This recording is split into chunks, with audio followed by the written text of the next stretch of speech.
이슈 칼럼 시간입니다. SBN 김형진 대표와 함께합니다. 어서 오세요.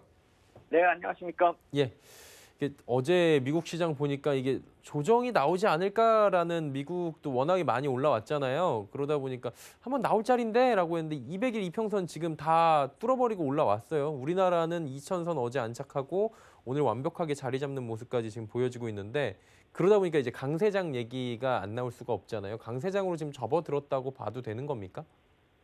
그러게 말입니다. 저도 이제 강세장 쪽으로 얘기를 해야 되는 게 아닌가라는 생각이 드는데요. 예, 말씀하신 대로 나스닥 보시면은요, 이미 이제 코로나 바이러스 지수대는 극복을 한 게 확인이 됐죠. 왜냐하면 개파락을 그때 만들었던 지수대가 2월 21일 종가가 9,576포인트였거든요. 근데 어제 고점 보면은 9,501.21포인트였습니다. 근데 이제 넘어선 정도가 아니라 사상 최고치가 9,838포인트거든요. 그러면은 이 차이 구하면은 3.4% 정도 차이가 납니다. 그러면 하루 이틀 올라버리면은 사상 최고치 얘기가 나오거든요.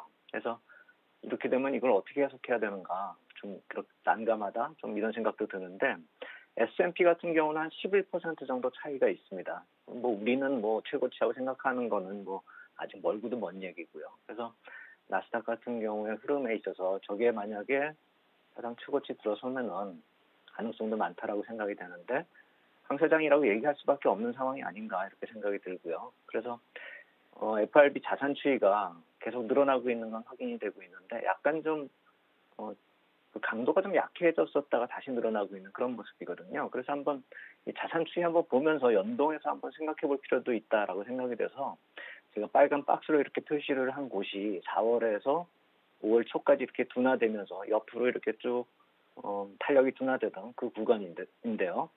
이때까지만 하더라도 이제 시장은 약간씩 조정을 보일락 말락하는 그런 모습이었죠. 근데 그 뒤에 5월 중순에 다시 급증하는 모습을 보이면서 연준 자산이 7조 373억 달러까지 늘어났거든요. 그래서 그러하면서 미국은 더 빨리 뛰었고 이머징 마켓 쪽의 자산들 쪽으로도 이제 좀 회복세를 보이는 그런 모습으로 전개되고 있는데 그렇기 때문에 이 6월 FOMC가 이제 거래일수로 한 2주 정도 남았는데 그때에 어떤 정책이 나온다라고 하면은 정말로 나스닥 같은 경우는 전고점 넘어서는 게 아닌가 뭐 이런 생각까지 들고요. 코스피 같은 경우는 같이 똑같이 비교를 했을 때 2월 24일에 폭락이 나오기 시작하는 그때 직전의 지수대가 2162포인트 정도 되거든요. 그래서 그게 2120포인트까지 쭉 빠지면서 이제 고점을 폭락 이후의 고점을 2120 정도로 보면 되는데 만약에 이제 나스닥 상승세의 그 5월 초반까지 정도까지의 상승세다라고 놓고 보면 코스피로 비교하면은 2120포인트 정도라고 생각이 되는 것이죠. 그래서 2120포인트까지도 우리는 볼 수가 있다라는 생각이 드는데 나스닥이 자꾸 저렇게 강세를 보인다라고 한다면 뭐 코스피도 따라가게 되는 게 아닌가 이런 생각이 들고요. 그래서 이제 유동성 측면하고 더불어서 연계 해석하는 그것을 떠나서 이 정도 되면은 이제 펀더멘탈 쪽도 개선되는 것인가 이것을 좀 돌아보면서 점검하면서 쫓아가야 되는 게 아닐까. 그래서 오늘은 이 펀더멘탈 개선 요인은 있는가 이걸 한번 살펴볼 필요가 있겠다 이렇게 말씀을 드리겠습니다. 펀더멘털을 좀 돌아보자 말씀해 주셨는데 이제 변화를 좀 찾아봐야 되잖아요. 그러니까 뭐 이렇게 올라오고 있는 걸 텐데 어떤 부분을 저희가 좀 알아볼 수 있나요? 네, 그래서 이제 여태까지 5월 초까지는 기대감이라고 유동성과 더불어서 기대감이다 이렇게 표현을 하면 되겠죠. 그래서 경제가 둔화가 됐다가 뭐 그거보다 더 나쁘지 않아질 테니까 언젠간 좋아질 테니까 이제 회복을 염두에 둔 반등이었다 이렇게 봐야 되겠죠. 그리고 이제부터는 펀더멘탈 변화가 가시화되는가 이것도 또 찾아봐야 되는데 5월 중반에 연준 자산 아까 급증을 하면서 이머징 마켓 자산 쪽으로 훈풍이 왔다 이렇게 말씀을 드렸지 않습니까? 그래서 그거를 한번 표로 다시 한번 만들어 봤습니다. 제가 최근에 이걸 표를 한번 본 적이 있는데 이게 갑자기 수치가 확 변해가지고 다시 한번 그리면서 이머징 채권 지수하고 상품 가격하고 BDI 지수를 비교한 그래프를 만들었는데 여기다가 미국 하이힐드 채권의 그 흐름도 같이 오늘은 좀 첨부를 좀 넣어봤습니다. 그래서 파란색 선으로 하이힐드 지수를 표시를 했고요. 빨간색 선이 이제 이머징 마켓 채권 지수고 그 아래에 고동색으로 표시된 것이 상품 지수고요. 그리고 맨 아래쪽에 갈색이 BDI 지수인데 이 이머징 마켓 채권 지수하고 BDI 지수, 상품 지수 이렇게 세 가지가 동시에 이렇게 급등하는 경우는 3월의 폭락 이후에 지금 처음 있는 일이거든요. 그래서 이렇게 세 가지가 선행하는 지표로 볼 수 있는 상품 지수하고 BDI까지도 이렇게 같이 돌아서고 있다라는 점에 좀 주목을 해야 되는 것이고, 그리고 이 빨간색 선의 이머징 마켓 채권 지수는 결국 이머징 마켓의 자산 선호도를 나타내는 것이기 때문에 외국인 쪽에서도 이제는 어느 정도 매도가 좀 줄어들 그럴 가능성도 있다라고 좀 볼 필요가 있어 보이죠. 물론 저게 3월에 저 위에서부터 쭉 빠져나온 것까지는 회복이 돼야지만 그렇게 되는 것이기 때문에 아직은 좀 더 회복이 돼야 된다 이렇게 생각이 되는데, 이렇게 추세적으로 올라가고 가면서 회복되고 있다라는 걸 주목을 할 필요가 있고, 제가 오렌지 박스권을 이렇게 표시한 곳에서는 하이힐드 채권이 빨리 이렇게 상승하면서 회복이 되지만 붉은색 선하고 이렇게 괴리가 생기는 게 확인이 되지 않습니까? 근데 이때까지만 하더라도 이머징 마켓 선호도는 굉장히 떨어졌다 이렇게 볼 수가 있겠죠. 왜냐하면 미국의 하이힐드 기업보다도 못한 그런 모습이니까요. 하지만 이 오렌지 박스권을 지나가면서부터는 이 빨간색 선이 빠르게 회복을 하고 있다라는 점. 결국 지금의 회복되는 그런 지수나 이 자산 가격이 이 펀드멘탈하고 완전히 무관하다 이렇게 볼 수가 없는 것이죠. 그래서 그 정도의 의미를 두고서 변화가 되고 있다라는 점을 찾아본다면은 이거 역시 마찬가지로 펀드멘탈의 변화다. 펀드멘탈이 회복 관점에서 볼 필요가 있다라는 것이죠. 그러면은 이 자산 쪽에서, 그러니까 지표를 좀 선행하는 이런 자산 시장 쪽에서의 변화가 나타나고 있기 때문에 조만간 이 지표 쪽에서도 우리가 확인이 될 수 있지 않을까 좀 기대해 볼 필요가 있겠다 이렇게 생각이 됩니다. 그리고 지금 FRB 추가적인 정책 기대감도 반영이 될 수밖에 없어요. 이제 뭐 더 힘들어지면 나오겠다라고 했지만 미국 쪽에서는 계속해서 부양 의지를 보여주고 있기 때문인데 부양책 자체가 자산 시장 강세에 좀 도움을 줄 것으로 예측이 됩니까?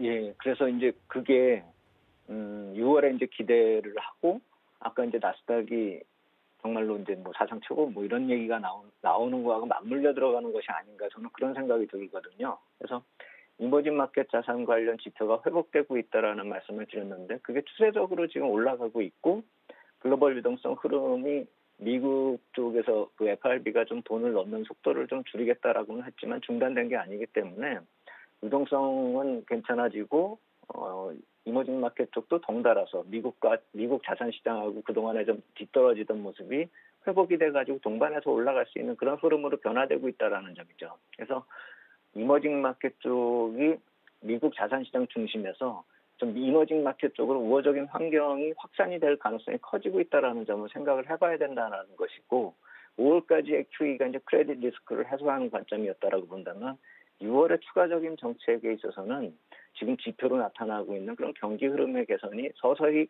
본격화된다라는 그 관점으로 볼 수가 있다라는 것이죠. 그래서 지금 우리가 실물 경기가 안 좋다라고는 하지만 지금 빠르게 변화가 되고 있는 그런 상황이라는 점도 놓치면 안 된다라는 것이죠. QE가 아무 쓸모가 없을 것이다 이렇게 생각할 필요가 없어졌다라는 것입니다. 여태까지도 QE에 대해서 신뢰를 하지 못하는 그런 경우가 많았었는데 그것을 연장해가지고 계속 앞으로도 못 믿겠다 이렇게 할 수 있는 그런 근거가 없어졌다라는 것이죠. 오히려 자산 시장이 안정과 더불어서 이머징 마켓 쪽으로까지도 자산 시장이 강세를 보이고 펀더멘털 개선 요인까지 나타나고 있다라는 점을 좀 지켜봐야 된다라는 것이죠. 그래서 6월 10일에 FOMC 회의가 이제 버팀목이 될 수 있을 것이다 이렇게 생각이 되는데, 그렇게 버팀목이 되면서 추가적인 완화 정책이 나타날 가능성이 크다라는 것은 어떤 이유에서 제가 말씀을 드리냐면은, 단순히 뭐 경기가 이렇게 돌아서고 있는 그런 모습 속에서 왜 또 QE를 하느냐 그렇게 얘기할 것이 아니라, 미국의 국채 발행 계속 말씀을 드렸는데 이제 이번 주까지 이게 발행이 되면 마무리가 됩니다. 그래서 어제 2년물짜리가 440억 달러 발행되었고, 오늘 이제 5년물 460억 달러가 발행이 되고, 내일이 7년물 370억 달러가 발행이 되면 미국의 5월 국채 발행 그동안에 좀 불안 요인으로 남아 있었던 것이 다 이제 마무리됩니다. 그리고 이제는 6월로 넘어가서 FOMC 회의 때로 이게 맞물려서 들어갑니다. 6월의 발행 시기는요. 그러니까 그 발행 물량이 3,550억 달러고 신규 발행이 1,550억 달러나 되기 때문에 이 2분기 쪽에서 최대 부담이 6월에 지금 엮여져 있습니다. 그게 FOMC 회의하고 맞물려 들어간다는 것이죠. 그래서 지금 이 채권 발행 물량에 대해서 어떻게 처리할 것인가에 대해서 계속 얘기가 나오고 있는데 그렇다라고 본다면 FRB가 이쪽 FOMC 회의에서 추가적인, 그러니까 QE다 이렇게 하진 않더라도 어떤 식의 방법을 동원해서라도 이 채권 시장 안정을 위한 그런 정책을 나타낼 수밖에 없다라는 것이죠. 그렇게 된다라면 그것이 QE와 연동돼서 해석이 될 수가 있고 시장에 긍정적인 그런 모습으로 반영될 수 있는 그럴 여지가 있기 때문에 6월 초 지나면서부터는 우리가 좀 더 시장이 개선될 가능성이 크다라는 점 관점으로 좀 시장 볼 필요가 있지 않을까 이렇게 생각이 됩니다. 이제 시장의 관심사는 이제 코스피, 코스닥이 글로벌 증시 가운데서 거의 탑이잖아요. 올라가고 있는 게. 그리고 빠르게 지금 올라온 부분이 사실은 없지 않아 있거든요. 특히 2000이라는 이 지수는 조금 상징성이 있잖아요. 뭐 대표님도 아시다시피. 그럼 2000이라는 포인트를 좀 안착을 할지 그리고 강세장을 더 이어갈지가 많은 분들이 궁금하실 텐데 이 부분 어떻게 보십니까? 네, 근데 이제 우리가 1분기 초반에 이제 생각했었던 그 지수대를 우리가 생각을 해보면요. 2050에서 뭐 2250, 요 밴드권에서 이제 움직이는 걸 우리가 생각을 했었단 말입니다. 이 상반기에. 근데 그렇기 때문에 사실 2000포인트보다는 저는 2050 그 밴드의 하단 정도, 그러니까 박스권의 하단 정도를 돌파하면은 우리도 한 2100포인트 넘나드는 그런 모습으로 이어지는 게 아닌가 이런 생각이 들고요. 그리고 최소한도 3월의 급락 같은 그런 하락이 나타날 가능성은 거의 없다라는 것이죠. 그러니까 3월의 급락이 크레딧 리스크가 반영이 된 것이기 때문에 그것이 그런 모습이 나타나려면 아까 본 그래프 같은 그런 경우에 있어서 이머징 채권 지수가 일단 폭락이 나타나야 되고요. 그리고 또 그 말고도 EMDI 스프레드하고 연동돼 가지고 테드 스프레드를 볼 수가 있는 것이죠. 그래서 테드 스프레드 같은 경우가 변화가 되려면은 미국 쪽의 금리하고 영국 쪽의 금리가 좀 변화가 되면서 이 리버 금리하고의 차이가 스프레드가 벌어져야 되는 그런 모습이 나타나야 되거든요.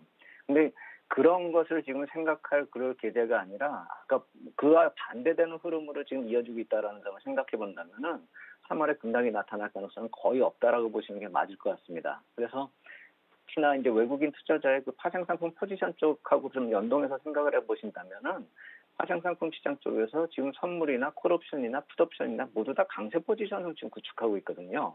특히나 풋옵션 쪽에서는 이 옵션 상품 특성상 강하게 움직이는 탄력이 상방 쪽으로 없다라고 한다면 그 반대 포지션이 풋옵션을 매도하는 그런 전략을 구사하는 그런 경우가 많은데 그래서 제가 그 표를 하나 만들어서 보여드리면은 이쪽 빨간색 선으로 풋옵션 금액을 외국인이 매수한 그 추이를 나타내고 있는 그래프고 까만색 선이 코스피 지수인데 거의 이렇게 동행을 하고 있죠. 올라가면서 풋옵션을 매수하면은 거꾸로지고 꼬꾸라지고 하락하고 폭락하고 하는 모습이 반복이 되고 있는데 제가 파란 박스권으로 표시한 게 3월 달에 그 나타났었던 현상이거든요. 그 이전에 풋옵션을 좀 매수를 많이 했기 때문에 이쪽 하락 금액, 그러니까 그 폭락 이전에 매수했었던 금액이 한 600억 정도가 되는데 이쪽 파란 박스권에서 폭락하는 동안에 팔아버린 금액이 한 3천억 정도 되거든요. 그래서 이때는 미리 사놓은 풋옵션을 팔면서 이익 실현을 했다 이렇게 보시면 되겠는데 문제는 뭐냐면 현재의 모습이죠. 지나간 건 이렇게 참고할 필요할 뿐이지 지금의 현재의 모습은 이 오렌지 박스권 오른쪽에 있는 오렌지 박스권을 보자라는 것입니다. 이 지수대가 까만색 선이 계속 올라가는 와중에서 빨간색 선이 계속 매도를 하고 있다라는 것이죠. 풋옵션 누적 매도 금액이 5월 4일 이후에 437억이나 되고요. 그리고 오늘만 하더라도 지금 40억 정도 또 추가로 매도를 하고 있거든요. 계속 지금 매도를 쌓아가고 있다라는 것입니다. 그렇다면은 지금 우리 시장을 폭락으로 만들 만한 주체는 외국인 투자자들이 매도를 해야 되는 그런 상황밖에 없는데 단지 지금 주식을 매도한다고 해서 그걸 폭락과 연계해서 생각할 필요까지는 없다라는 말씀을 드리는 이유는 이런 파생상품 시장 쪽에서의 선행되는 그런 흐름이 상승 쪽을 지향하고 있기 때문에 지금의 주식 시장에서 나오는 매도세를 폭락하고 연결할 필요는 없다라는 것이죠. 글로벌 유동성이 아직은 이머징 마켓 쪽으로 들어오지는 않고 있기 때문에 매도세가 나오는 것이고 6월 FOMC 회의를 지나면서 유동성 환경이 변화가 되면 외국인의 매도세는 더 적어지거나 매수세로 반전할 수 있다는 점도 생각을 해봐야 될 것입니다. 그래서 이런 전반적으로 환경이 상승 쪽을 지향하고 있기 때문에 6월 중순 넘어서면서부터의 상승장이 재현된다라고 하는 것을 감안해서 5월 후반 6월 초에 시장이 만약에 탄력이 둔화가 되는 그런 조정을 나타낸다라고 한다면 좀 매수 기회로 좀 활용할 필요가 있겠다 이렇게 말씀을 드리겠습니다. 예. 현재 시장에 대한 전망들까지 들어봤고요. 오늘 말씀 여기까지 듣도록 하겠습니다. 고맙습니다. 감사합니다. 네.